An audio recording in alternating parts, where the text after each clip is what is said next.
নমস্কার দর্শক বন্ধুরা, সুস্বাদু কামড় রান্নাঘরে আপনাদের সবাইকে স্বাগত জানাই। আজকে আমি নিয়ে এসেছি মাছের মাথা দিয়ে মুগের ডালের রেসিপি, একদম অনুষ্ঠান বাড়ির স্বাদে। অবশ্যই ভালো লাগবে, ভালো লাগলে like, comment and share, subscribe করে পাশে থাকবেন। চলুন আমি দেখা যাক যেভাবে আমি করেছি আপনাদের সঙ্গে শেয়ার করলাম। আমি এখানে 150 গ্রাম মুগের ডাল নিয়েছি। ডালটাকে আমি একটু হালকা করে কড়াইয়ের মধ্যে নাড়াচাড়া করে নিলাম। এবারে আমি এখানে ডালটা ধোয়ার জন্য একটু জল দিয়ে দিলাম। ডালটাকে আমি ধুয়ে নিয়েছি। এবারে আমি এর মধ্যে পরিমাণ মতো জল দিয়ে দেবো, সেদ্ধ হতে যতটুকু জল লাগে সেই অনুযায়ী জল দিয়ে দিলাম। জল দেওয়া হয়ে গেছে। এবারে আমি একটা ঢাকা চাপা দিয়ে দেবো যাতে ডালটা তাড়াতাড়ি সেদ্ধ হয়ে যায়। আপনারা প্রেসারেও একটা সিটি দিয়ে নিতে পারেন। এদিকে ডালটা আমার ফুটে উঠেছে।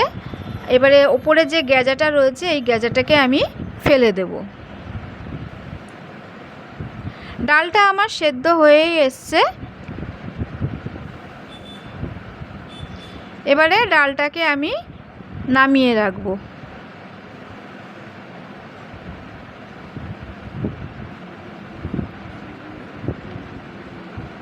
ডালটা নামিয়ে রেখেছি। এবারে আমি কড়াইয়ে পরিমাণ মতন সর্ষের তেল দিয়ে দিলাম।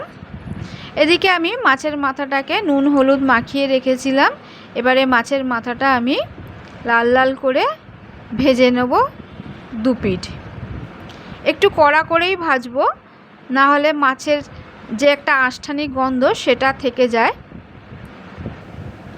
এইভাবে আমি 2 পিঠ ভালো করে ভেজে নেব। মাথাটা আমার ভাজা হয়ে গেছে। ঠিক এই রকমভাবেই আমি ভেজেছি। এবারে আমি মাথাটাকে তুলে নেব। এবারে ওই গরম তেলের মধ্যে কিছু ফোড়ন দেবো আমি, যেমন এখানে আছে তেজপাতা, জিরে, শুকনো লঙ্কা আর এলাচ। এগুলো আমি তেলের মধ্যে দিয়ে দিলাম। দিয়ে এবারে একটু ভালো করে নাড়াচাড়া করে নিলাম। তেল থেকে একটা সুন্দর গন্ধ বেরিয়ে আসলে আমি এখানে যে কুচিয়ে রেখেছিলাম পেঁয়াজটাকে এবারে দিয়ে দেবো এর মধ্যে।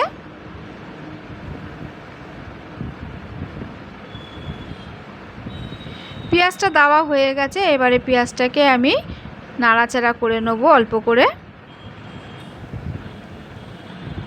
এবারে আমি দিয়ে দেবো এর মধ্যে টমেটো কুচি। এটাকে দিয়েও এবারে হালকা করে একটু নাড়াচাড়া করে নিলাম। এবারে আমি এর মধ্যে দিয়ে দেবো কিছু মশলা। প্রথমে আমি দিলাম 1 চামচ আদা বাটা, 1 চামচ রসুন বাটা, স্বাদ মতো নুন, 1/2 চামচ হলুদ গুঁড়ো, 1/2 চামচ লঙ্কার গুঁড়ো। এবারে সব দেওয়া হয়ে গেছে। এবারে মশলাটাকে ভালো করে কষিয়ে নেব। একটু পরিমাণ মতন জল দিয়ে দেবো, না হলে মশলাটা পুড়ে যাবে। এইভাবে আমি ভালো করে মশলাটাকে কষিয়ে নেব।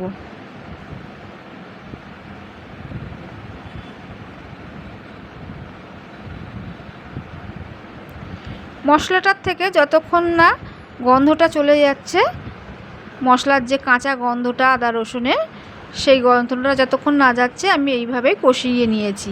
এবারে যে ভেজে রেখেছিলাম মাছের মাথাটাকে দিয়ে এবারে আর একটু নাড়াচাড়া করে নিলাম।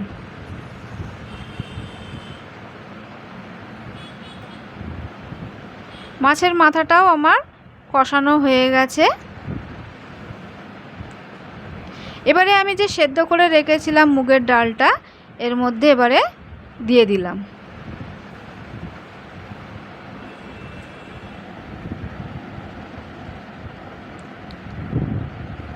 মশলার সাথে ভালো করে ডালটাকে আমি মিশিয়ে নিলাম।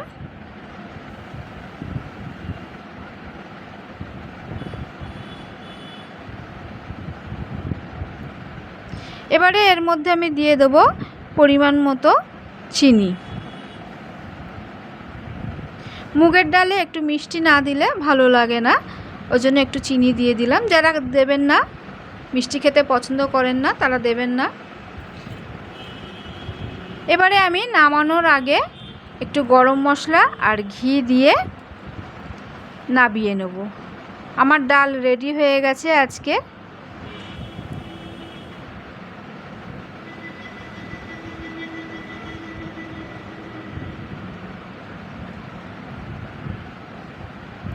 ভালো করে ঘি আর গরম মশলা দিয়ে মিশিয়ে নিয়েছি। এই আমার রেডি হয়ে গেছে আজকের মাছের মাথা দিয়ে মুগের ডালের রেসিপি। কেমন লাগলো অবশ্যই কমেন্টে জানাবেন।